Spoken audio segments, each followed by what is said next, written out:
माझा 2 वेळा पराभव तरीही मला आणि प्रणितीला भाजपकडून ऑफर. काँग्रेसचे ज्येष्ठ नेते सुशीलकुमार शिंदे यांचं मोठं विधान.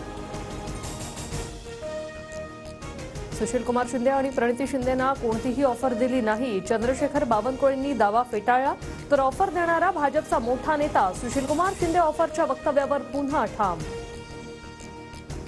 सोलापूरला चंद्रकांत पाटील आणि सुशीलकुमार शिंदेंची भेट. सुशीलकुमार शिंदे भाजपमध्ये आल्यास त्यांचं स्वागत.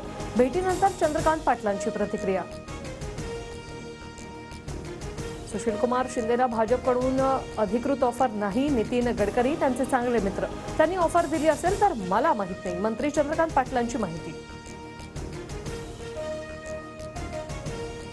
नितीन गडकरींनी मला ऑफर दिलेली नाही. ज्यांनी ऑफर दिली त्यांचं नाव सांगू शकत नाही. तर प्रणिती शिंदे स्वतंत्र व्यक्तिमत्व, तिच्या मनातील माहिती नाही. सुशीलकुमार शिंदेंचं स्पष्टीकरण.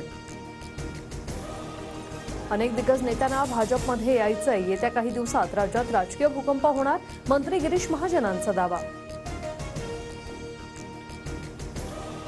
फडणवीसांनी कासरा हाती घेतला, आता राज्याचा कारभार हाती घ्यावा. कराडमध्ये भाजप खासदार उदयनराजे यांचं सूचक वक्तव्य.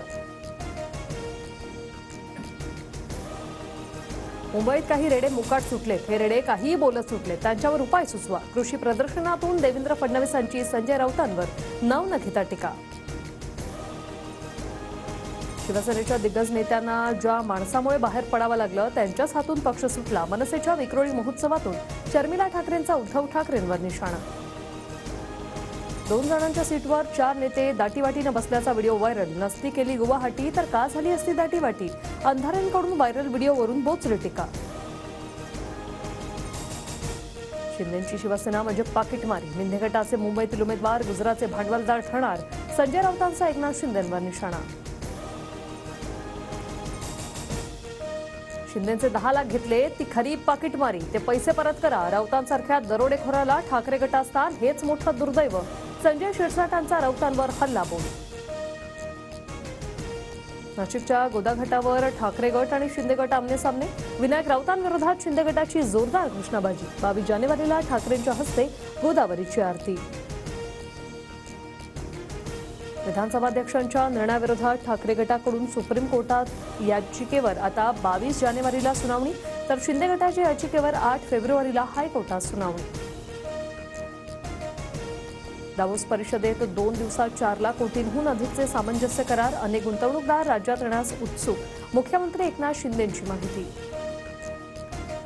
दरवर्षी मुंबईत होणारा फिल्मफेअर पुरस्कार यंदा गुजरातला. गुजरात टुरिझमच्या सहकार्याने 27 जानेवारीला 69वा फिल्मफेअर सोहळा पार पडणार. अयोध्येतील कार्यशाळेतून रामलल्लांची मूर्ती मंदिरात दाखल. उद्या मूर्ती गर्भगृहात ठेवली जाणार. आजपासूनच विधिवत पूजेला सुरुवात. 22 जानेवारीची देश मोठ्या उत्साहाने वाट पाहत असताना लाडक्या लता दीदींची उणीव भासणार. पंतप्रधान मोदींचं ट्विट. लता दीदींनी गायलेला शेवटचा श्लोकही केला शेअर.